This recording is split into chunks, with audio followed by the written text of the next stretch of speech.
Le titre de ce colloque s'inscrit dans le 4e journée internationale des amateurs éclairés de vin et fait référence à l'absence de vacances au trône, on l'a dit. L'appellation est morte, vive l'appellation. Rapporté au monde vitivinicole, l'appellation, cela démontre que quelles que soient les modifications, les remises en cause, parfois les attaques, l'appellation demeure. Et elle demeure à vous écouter car elle a un sens, elle traduit une réalité associée au terroir, un savoir-faire spécifique, elle est gage d'une origine et elle reste gage de qualité. Alors, il semble que désormais, elle ne soit pas forcément la voie royale. Ce n'est pas la seule clé du succès et quelques vignerons, effectivement, s'aventurent de plus en plus hors des appellations et parviennent très bien à se faire connaître et reconnaître. Alors, entre tradition, évolution et peut-être même révolution, vos propos nous ont montré que l'histoire des appellations suscite passion et discussion. Alors bien entendu, cela ne vous surprendra pas, mais la matinée ainsi que l'après-déjeuner a été un peu plus consensuelle que la fin d'après-midi. Matinée bien remplie, pas moins d'une vingtaine d'intervenants, bien rythmée par notre maître du temps, tel que M. Andrius est qualifié. Alors le temps d'ailleurs, il en a été question avec M. Piton, qui regrettait qu'il faille parfois tant de temps pour faire évoluer un cahier des charges, tout en observant quand même parfois que c'est aussi parce que le dossier est insuffisant. Ou bien qu'il traduit des conflits. De même, M. Sabon a-t-il regretté que les évolutions de certaines pratiques, les propositions de certains vignerons, se heurtent au temps qui a figé les règles, et qu'il apparaît si long et si fastidieux de convaincre qu'il serait parfois peut-être temps de faire évoluer ces fameux cahiers des charges, ainsi que les mentalités. Déjà, certains vignerons ont décidé de sortir des appellations, ou bien se sont fait exclure, nous a-t-il dit. Et M. Hanin nous a montré que, bon gré mal gré, il faudra sans doute admettre le changement, ou au moins l'évolution, face aux nombreux défis liés au changement climatique. Il nous a cité l'exemple des vins d'Alsace, 26 jours d'avance pour les vendanges en 26 ans, mais ensuite il nous a dit quand même qu'il y avait des solutions, à des degrés variables d'ailleurs, selon que l'on est innovant, ou que l'on attache à la tradition, que l'on est conservateur. Alors, il faudra travailler, réfléchir ensemble. Madame Perrard, s'appuyant sur le titre du colloque, l'appellation est morte, vive l'appellation, a d'ailleurs constaté que ce titre nous interpelle sans pour autant nous étonner. Constatant en effet que de petits domaines sans appellation voient leur part progresser de façon continue. Le système de l'appellation, créé pour protéger, s'avère un carcan inadapté, qui ne garantit pas le goût. Ce système garantit une origine. Les diapositives de M. Perrault portaient en titre en bas, et c'était pas très visible, la qualité a une origine. Donc ça renvoie vraiment à ce lien qui est extrêmement fort et dont on a parlé. Pour autant, Mme Perrault observe que la France peut être fière de ses appellations, dont nombre de vignobles dans le monde se sont inspirés et s'inspirent en citant l'exemple du Brésil. Elle travaille d'ailleurs à la chaire UNESCO, à la reconnaissance du vin comme le symbole d'un art de vivre. D'ailleurs, quand j'écoutais les propos ce matin, on a parlé de joie, de partage d'émotions, partage d'informations également, nous a dit M. Hanin. Souvenir, par exemple, le maître Morin nous a dit qu'il gardait la plus belle expérience gustative qu'il avait vécue à propos d'un Sancerre, de la dégustation d'un Sancerre. Je pense également aux propos de Madame Ferrando, qui, elle, nous a dit qu'il fallait évoluer tout en restant dans la tradition. Elle nous a fait part de ses souvenirs d'enfance en dégustant des vins de Châteauneuf. Selon elle, c'est une grande force et le terroir est plus puissant. Dans son domaine à Châteauneuf-du-Pape, elle nous a transmis sa passion en nous parlant de son expérience, en nous disant que le terroir ressort avec le temps et efface, j'ai bien aimé la formule, l'orgueil œnologique. De ses propos et de ceux de M. Michel notamment, il ressort aussi un besoin de plus en plus de liberté pour parvenir, plus qu'à la fraîcheur, qui n'a pas été toujours bien appréciée, à de l'harmonie et à de l'équilibre dans les vins. Qualités qui peuvent s'obtenir, nous a dit M. Gagnepin, en prenant soin de la terre. Il nous a parlé de l'aspect vivant du sol que les vignerons ne doivent pas négliger. C'est cet ensemble qui permet d'offrir les qualités gustatives, olfactives, particulières qui font la richesse des appellations. Et M. Faurebrac nous a dit combien il était nécessaire de disposer de repères et que grâce à ses souvenirs, à ses émotions, il devrait être possible de parvenir à identifier un vin. Une appellation qui fait rêver.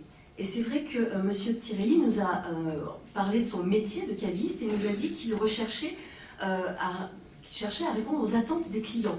Alors attentes différentes bien sûr, selon qu'on est face à un amateur éclairé ou qu'on est face à un néophyte qu'il va falloir aider, guider, conseiller, presque, a-t-il dit, éduquer. Et c'est vrai que sur la fin, notamment, les derniers échanges, on parlait de cette notion d'éducation, d'information et d'apprendre pour le consommateur à ne pas peut-être se contenter de vins fades parce que c'est la mode. Donc je pense qu'il y a vraiment un vrai travail d'éducation à faire et je rejoins tout à fait les propos de M. Tirelli. Alors, ensuite, il y a eu M. Schindler qui nous a parlé de la réglementation qui ne fait pas rêver. C'est vrai que s'attachant au marketing, il nous a dit que c'était un petit peu trop rude et donc il nous a présenté la particularité du marché allemand du vin qui n'est pas très habitué aux appellations. Il nous a dit que le consommateur est attaché au cépage, vraiment en premier, et puis au lieu. Donc on voit que l'appellation n'est pas vraiment importante et comme quoi ça montre les différentes traditions, même au sein de l'Union européenne et en dépit de l'harmonisation qui est intervenue. Alors sur l'aspect plus technique, M. Jacquet nous a montré l'évolution des appellations, née de l'éviction des négociants au 19e et de l'arrivée du phylloxéra, si j'ai bien suivi. C'est une des premières fois où on peut remercier une maladie quand même. Donc ça a obligé effectivement certains vignerons à replanter. Et du coup, on a vu des différences selon effectivement les terroirs. On s'est attaché du coup à modifier l'environnement et on a recherché, en tous les cas parallèlement, l'évolution de l'appellation. Monsieur Jacquet nous a dit que les appellations n'étaient pas connues. Il a fallu faire de la propagande. Les propagandes au niveau national, ça n'a pas bien fonctionné. Et si je me souviens bien de ces propos, en réalité, ce qui a vraiment marché, et pour une juriste, ça ne m'étonne pas, les clients sont attachés à ça, c'est en réalité la publication judiciaire dans des journaux des décisions de condamnation. Condamnation de certains négociants d'ailleurs aussi. Et c'est vraiment ce qui a commencé à attirer l'attention du consommateur sur les difficultés qui peuvent être liées à de la fraude, à un problème de qualité, etc. Donc c'est assez amusant, encore une fois, pour une ancienne avocate et professeure de droit, de voir que c'est des publications judiciaires qui, plus que la publicité, ont un peu contribué à cette reconnaissance par le public de ces appellations. Alors, M. Georgopoulos a comparé nos appellations d'origine aux étoiles dans le ciel en se référant à la réglementation de l'Union européenne, c'est-à-dire qu'il nous a dit que l'appellation est morte depuis 2008, selon lui, c'est imagé, disant que c'est en fait, on voit la lueur, mais qu'en réalité ça n'existe plus. Bon, ensuite, il a vite tempéré quand même cette affirmation en disant qu'il ne fallait pas faire pour autant table rase du passé. La définition d'ailleurs de l'appellation d'origine protégée est assez proche de la définition que l'on retient en droit français. En revanche, pour la procédure, il nous a dit que le diable s'y cachait. Et le temps, la notion de temps réapparaît alors. Il nous a expliqué que la Commission a le dernier mot, Commission de l'Union européenne. Dans cette procédure, qui peut prendre, si tout va mal, donc 20 ans. Donc effectivement, on comprend que ce soit un peu affolant pour un vigneron qui a envie d'avancer. La Commission peut également supprimer une appellation d'origine, sachant qu'il nous a dit que dans les vins, à sa connaissance, ça n'était pas arrivé. Le cadre, on le voit, est rigoureux. Il donne lieu à des contrôles de la part d'organismes indépendants et ces contrôles ont été présentés cet après-midi par M. Perrault. Alors on le voit, le cadre est rigoureux, il est protecteur, mais les procédures sont critiquées. On a entendu parler de carcan, d'une nécessité de réformer. Et ce matin, il y a vraiment un mot qui est revenu à plusieurs reprises, et même dans une question qui était joliment amenée par madame, le collectif. C'est un mot qui est revenu, je ne sais pas si vous avez fait attention, ce matin, cet après-midi, en se compris encore une fois dans les questions, le collectif. Donc l'appellation tire sa force d'un travail collectif des vignerons, si j'ai bien compris les propos, au regard de leur terroir. Madame Mété l'a répété pour parler du succès du comité de défense des vins de Champagne dans lequel elle travaille. Aujourd'hui, elle l'a dit même 3 fois, collectif, collectif, collectif. Et je trouvais que c'était bien de répéter, que ça montre combien ça paraît important dans ce milieu.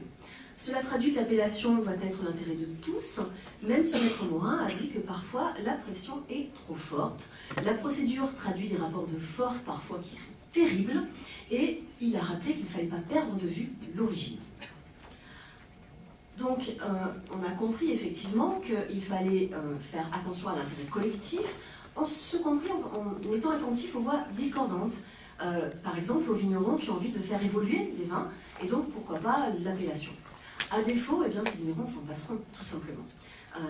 Alors, ce que l'on peut dire encore, c'est que même dans le cadre de la saga des vins de Châteauneuf-du-Pape, M. Pitt nous a montré l'évolution qui est intervenue à travers le temps, et il a conclu en réaffirmant l'attachement à des règles d'honnêteté. Il a dit qu'il faut laisser évoluer les appellations, parfois en allant vite d'ailleurs, ce qui n'a pas l'air d'être simple, car il existe une concurrence mondiale des vins de qualité. avec des vins originaux. Et là aussi, il me semble que c'est quelque chose qui est important de chercher l'originalité. C'est un terme qui a été dit à plusieurs reprises. Monsieur Burchi s'est servi de la géologie pour asseoir ses propos et montrer comment utiliser tous les différents facteurs possibles pour se différencier, l'originalité, et a cité là aussi des évolutions à travers le monde et à travers les époques. Donc c'était vraiment très imagé et illustré. Il a dit qu'il fallait remettre la dégustation au cœur du système et que c'est un sport de haut niveau.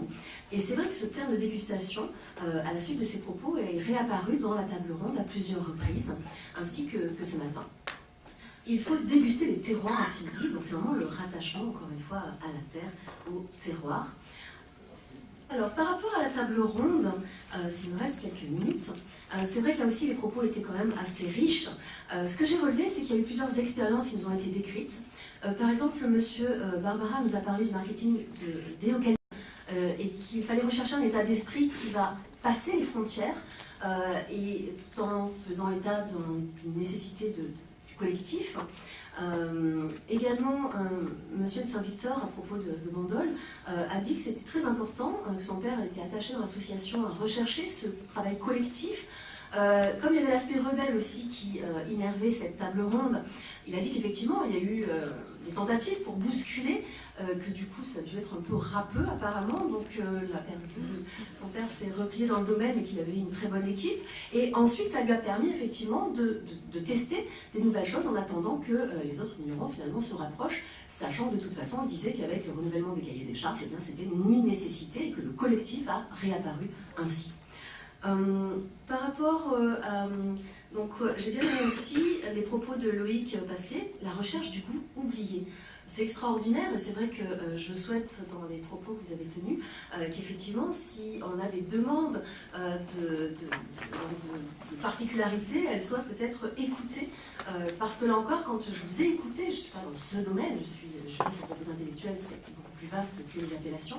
Il est clair qu'il apparaît une vraie nécessité pour vous, vignerons, et du monde de la vigne, de renouveler l'appellation, de la faire évoluer absolument. Et là aussi, dans les propos, les différents propos qui ont été menés dans cette table ronde, mais j'essaie d'aller vite et donc de ne pas trop prendre de temps, c'est M. Dess qui a dit il faut que les ODG soient plus pluriels face aux minorités. Face au bio, par exemple, à la sensibilité environnementale des jeunes. Donc là aussi, c'est vraiment le fait de travailler, il me semble, collectif, vers une modification, une amélioration. Ce sont vraiment des propos, moi je m'attendais à quelque chose de vraiment dur, et en fait pas du tout, j'ai l'impression qu'il y a une sorte de consensus, et que vous êtes amené petit à petit à de toute façon constater qu'il faut modifier. Et pour avoir travaillé sur l'historique et le droit des appellations, ce serait terriblement dommageable de les perdre. Donc je crois vraiment qu'il faut les faire évoluer avant qu'il y ait une terrible contestation. Alors c'est vrai que je travaille énormément au droit des marques, c'est bien, les marques, mais ça n'a rien à voir. C'est vrai qu'on nous a dit, on nous a rappelé que les appellations, ce sont les droits de propriété intellectuelle collectifs. Et c'est supérieur. Il y a un gage de qualité qui est associé à l'appellation qui n'est absolument pas dans les marques. Les marques, bien sûr, si vous voulez continuer à valoriser votre marque, il vaut mieux vendre des produits de qualité, mais si vous avez envie de changer, de faire plus d'argent rapidement, parce que vous avez une marque, de partir à, je sais pas moi, à la mer ou que sais-je, vous pouvez le faire.